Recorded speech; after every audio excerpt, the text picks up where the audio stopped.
Welcome to First Things First. I'm Brooke Lett, my pronouns are she and her. I'm Matty Mills, my pronouns are he and him. And before we get started, we'd like to acknowledge the custodians of the land on which we record. And for me today, that is the Gadigal people of the Eora Nation. And for me, it's the Wurundjeri people of the Kulin Nation. Let's get into it. How are you doing? I feel like I can see a bit of change. What happened with the hair? Tell me. What do you mean? It's not that. No, I love it. I'm just like, she's rocking the bob, and the bob always suits you. It's given sophisticated woman, black businesswoman. I think it's giving me Lord Farquaad. Lord Farquaad fucking wishes. Lord Farquaad wishes that it looked like that with that hair. You always rock a bob. I feel like your style is either like long or bob. There's no sort of in between. I feel like a blob though, if I'm being honest. Oh, really? I have a bob, but I feel like a blob. Yeah. Everyone's a bit crook at the moment. It must be going around. Yeah. I feel And, you know, I think that was also what contributed to the chop was that I was probably a little bit delulu. I'd like gone to the doctors, had some bloods done, felt a bit like flat, and then went to therapy to even feel a little bit more flat, and then went to the hairdresser to try and perk myself up, and then walked out with a haircut that I may regret. No, I don't think you should be regretting this at all. It really suits you. Every time you go short, every time you do a bob, I think it really suits you. But in saying that, this is possibly one of the shortest bobs you've done. That it's not a long bob. It's a short like bob. So you're not feeling well. What do you think's brought that on? I think work is driving me nuts. I'm supposed to be on a break, but I've been like overdoing it. Personally, I think like change in weather, season change.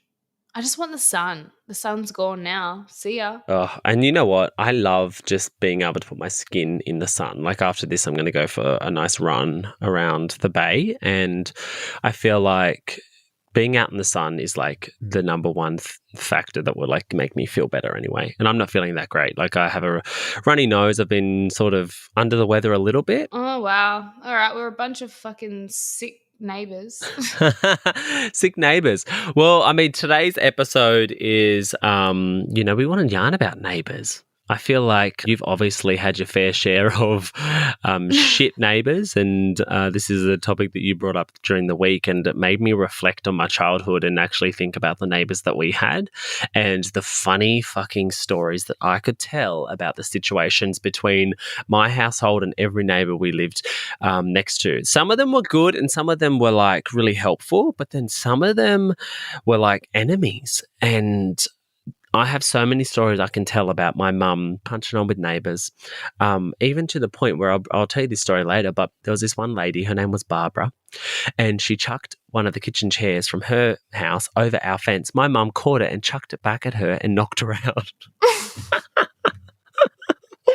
And she was like a big woman, this Barbara. She was a big Islander woman. My mum's close to your size, Brooke, and she thought she was going to smash my mum with this chair, and she chucked it over the fence as if to like knock her out. My mum caught it and literally threw it back at her, and she was on her ass. That's just one of the many stories of the great relationships that we had with our neighbours. I want to hear them because I think this is actually so funny because I am a very reasonable person. Like I feel like I try to do the best by everyone, and you know, like I like bringing a sense of community or community feeling to things, whether it's like work, home, friends, like whatever.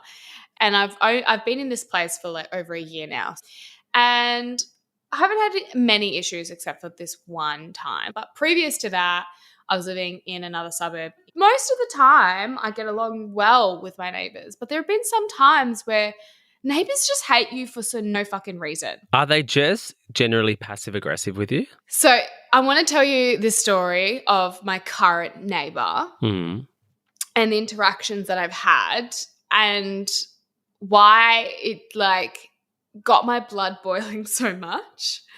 So moved into this place. There's 6 blocks, 6 houses in this block. One is a couple that developed it.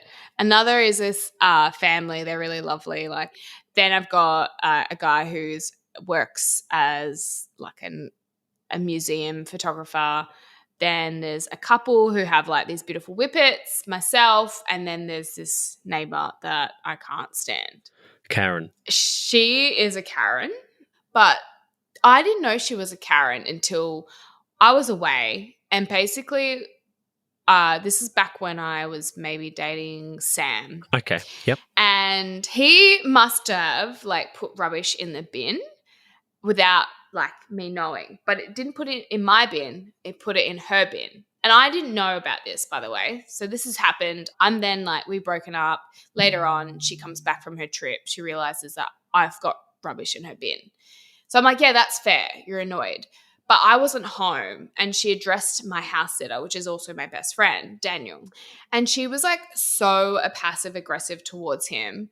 And he was like, okay, I'll move it. Like, it's fine. So she got him to like move the rubbish out of her bin and put it in mine. He did it without any questions. And when he told me this, I was like, it's just fucking rubbish. Like, I get it. But at the same time, it's just fucking rubbish. Like, it's going to go out the next rubbish day. How did she know it was from you? So apparently there was a package that had said my name on it, which she's right. There was like a box, a PR box that said Brooke. And I was like, that's fair. Like I didn't address it when I got back because I was like, well, there's no need. It's been sorted. So I don't really need to be like, hey, so sorry that my rubbish was in your bin. Like, it's just fucking rubbish, right? Anyways, there was this underlying tension there. Like, I felt like she was really passive aggressive in a group chat that we have like with my neighbors and stuff. Also, how do we feel about neighbor group chats, to be fair? I fucking hate them. I want to remove myself. I don't like it. Well, I feel like for the apartment that I live in, we have a Facebook group and you can actually post on there anonymously, which is helpful when somebody is like fucking doing your head in. I've never posted on there, but there was one anonymous neighbor who complains about fucking everything.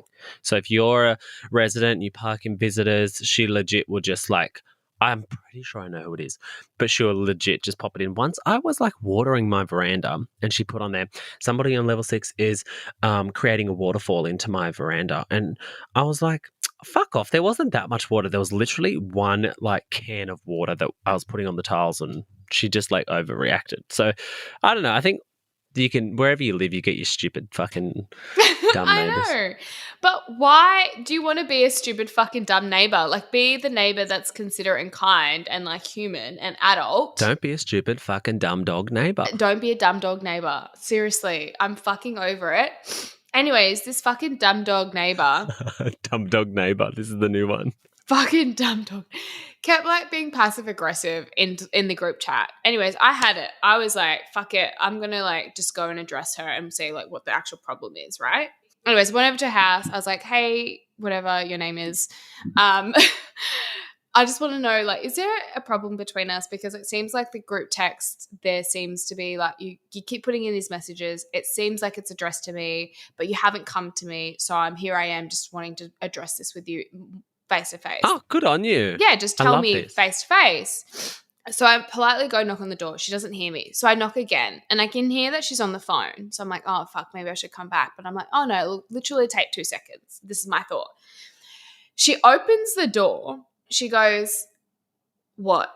I'm like, hi. Just wanted to have a chat about, you know, the group text that you put, like the text you put in the group message. And she was like, yeah. And I'm like, it will literally take like 2 seconds. And then she's like, what, so do you want me to hang up on my husband?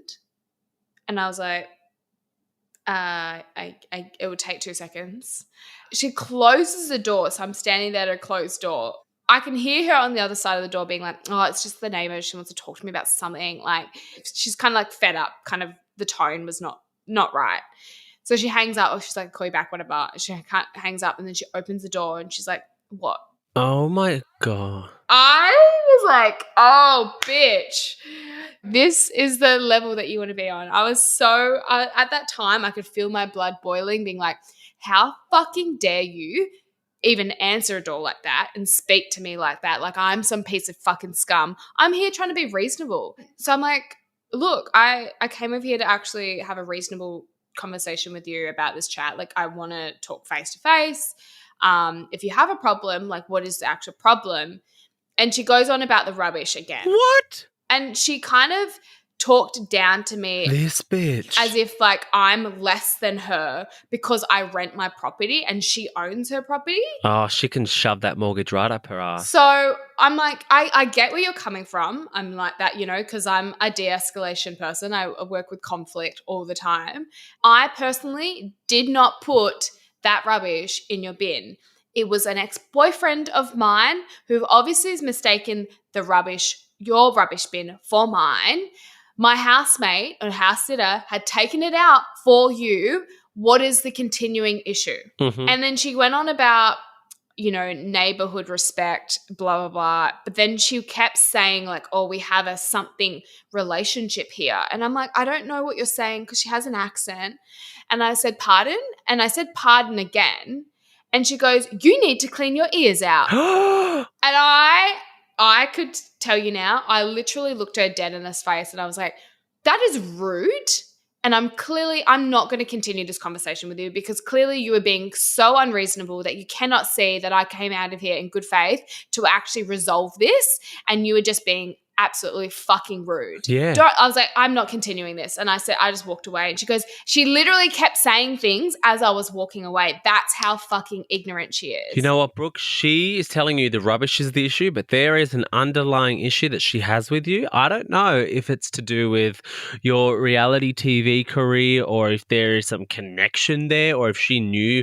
I don't know. Like, it feels like there is something deeper that she has these preconceived ideas and judgment about. I agree. Everyone noticed the group chats happening. All the neighbours know about it. And every time I see a neighbour in the corridor, they're like, don't worry about her. She's this and she's that. And I was like, no, like, she needs to be spoken to. Like, and that's why I kind of addressed it, because I had those whispers in the corridors with my other neighbours about it, right?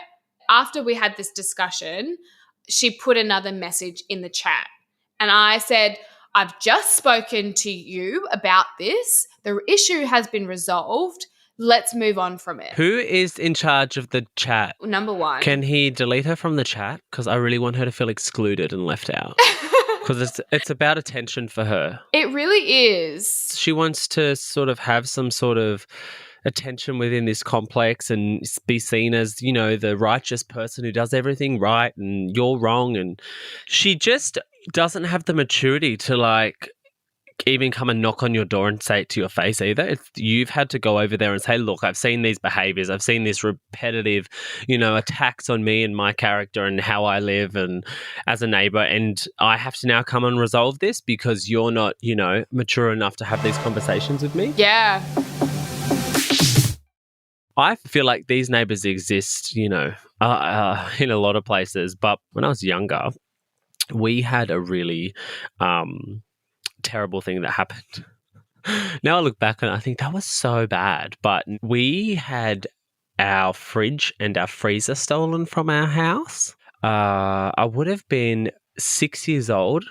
And I was living in a suburb called Rosemeadow, which is like the sort of housing commission area of the west of Campbelltown in Sydney. And we had these neighbours who were an Islander family. And I mentioned Barbara earlier on in the podcast. And she had 5 sons, and they were Islander boys.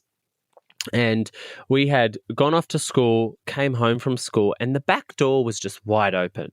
My mum wasn't home. The back door was wide open, but we had a lot of dirt in our backyard and there was a lot of dirt in our front yard. And the rain had created mud. So we walked in, there was all these muddy, big feet, like footsteps in on the carpet. And we were like, what the fuck? Walked in, our fridge and freezer were stolen. But the idiots didn't realise that their muddy footprints led to the neighbour's house. So literally, they had stolen our fridge and our freezer, obviously just carried them and walked them into their own house, and the muddy footsteps led exactly to their back door. What absolute idiots. I mean, it doesn't take much of a brain cell to realise that you should probably, you know, remove some of the evidence. But this is the reason why my mum had a fight with Barbara, because she said, your sons or your kids stole our fridge and our freezer.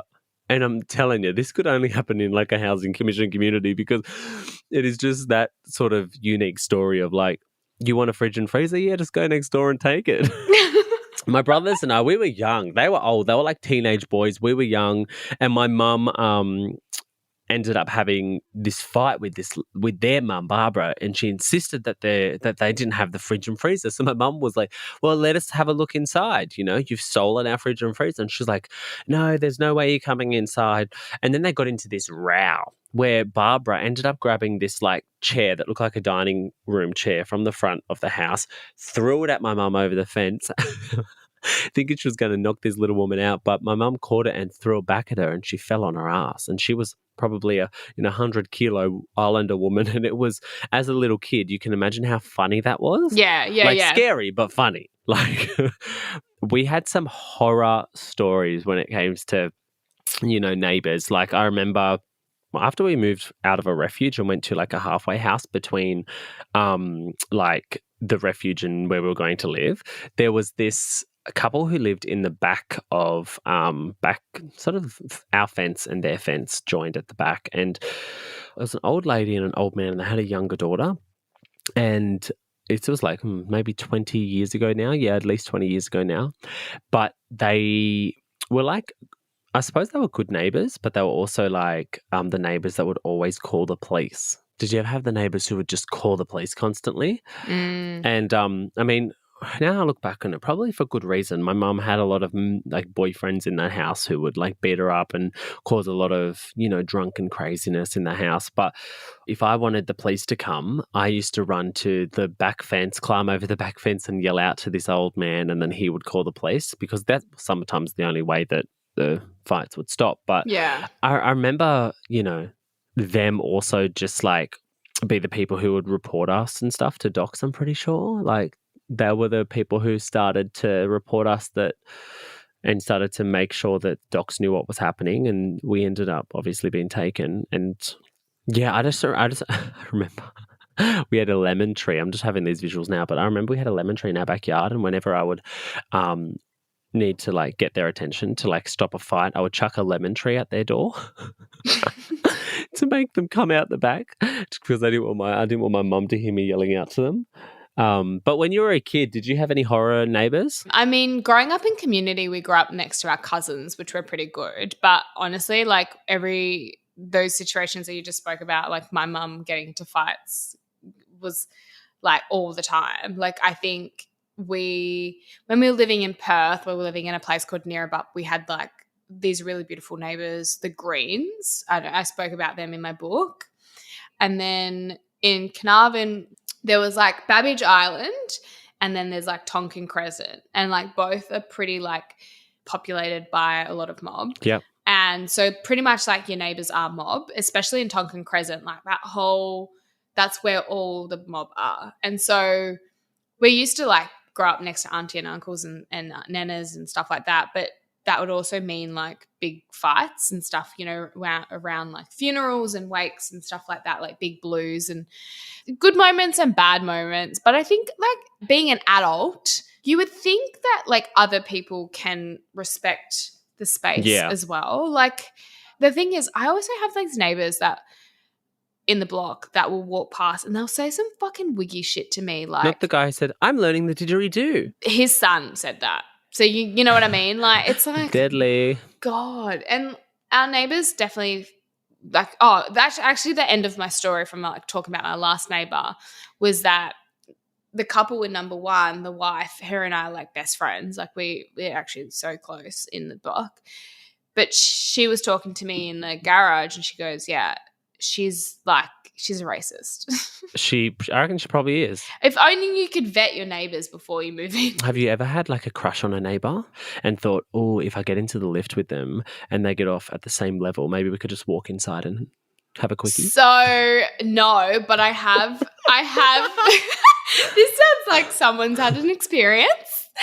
I have matched on Hinge with my neighbour, but I had moved away from that house. So I matched with them and I was like, how do I know this person? And then realised that they had moved in after I'd moved out. That's funny. I had an experience the other day where this girl was moving into an apartment and the box that she was carrying sort of fell apart. And I said to her, hey, do you need a hand? And as soon as I said that, I was like, oh my God. Like I could tell that the way that she reacted and that she felt uncomfortable, like I was hitting on her. Yeah. And I was like, girl, just if you knew. I could tell that she felt a little bit like, oh, fuck off. Like, I don't need a man. I'm an independent woman. I don't need no man. Yeah. Okay, let me read some of these stories that I got the other day when I put on my story. Apparently someone got a restraining order against theirs because she walked into their actual house when the door wasn't locked a number of times. Can you imagine how scary that would be? I double check my lock every day. Like I'm like, because my apartment, the lift door's open and I'm the first door opposite the lift. So I'm like, if anyone, and you know what I hate about my building? Anyone can get to any level. Yeah. So there's no like, you need your pass to get to your level. If you're in the front door, if you walk in behind someone, you can go to any level. So I'm constantly making sure my door's locked because the last thing I want is some fucking crazy person walking through that door. The first thing I want is some sexy man. No, I'm kidding. Walking through that door. Jokes. But if I was single and someone lost their way, maybe I could help them out. I volunteer as tribute. My neighbor apparently accidentally opened my mail the one time she got delivered toys, like sex toys. Oh, that sounds dodgy. My ex-neighbor smashed my car and threatened to kill me as I parked in the unused spot. Psycho. Abort mission. Leave that building. No, neighbor said I owed them money because my reno ruined their quality of life. Dramatic. That's a stretch. Like you owe them a bottle of wine and an apology, not money. Right? Let me tell you something. My neighbour, just next to us, our balcony sort of we can see each other. I think that I had this theory. It's a young couple, so, mid-20s to early 30s, I don't know, late 20s to early 30s, really hot young couple, girl, guy. She started to have this other guy come over in the middle of the day. Mm. And I was like, is it a brother? Is it a family member? Is it someone she's having an affair with? Scandal. I don't want to throw any assumptions out there, but her boyfriend's super hot and he goes to the gym and I always see him at the gym. And there's a part of me that just wants to go over and say, hey, I've been noticing that your girlfriend has this young fella come over every now and then who has a really great body, whose shirt's off on the balcony. And I just want to know, are you aware of this? Ooh, that's so scandalous. But I'm not going to do that because what if he turns around and says, yeah, it's her brother who comes over for a coffee on his lunch walk from his business? Like, it would be so awkward if I was trying to out his girlfriend as a cheater and then him just being like, shut the fuck up. So I'm not going to get involved. I'm going to let it play out. And I'm going to start taking photos and videos as collateral. No, I'm kidding. Okay, detective over here. Detective. But look, for now, I'm not going to out my neighbours. But if you guys have any other neighbour stories, DM us. These are funny. Maybe we can open a box of worms. Is that the can of worms? Can of worms with this. Maybe it's good. We could get some more responses and go through them. Maybe we should do like a call in. Tell us about your neighbours. No jokes. That's so not what we do here. Well, I feel like I want to hear people's voice messages because I feel like voice recording would have been so much better. Like, send me your voice notes. Because like writing in a question box was so hard, but it was so funny. But yeah, all right. Well, yeah, I guess that's all we have time for today. And thanks so much for listening to First Things First. If you love us and you want to hear more, leave us a rating and a review. And if you want us to cover anything on the pod, let us know. Reach out through our socials. Brooke's handle is @Brooke.Blurton. Mine is @It's Maddie Mills. And for now, we'll see you next time. Thanks. Bye.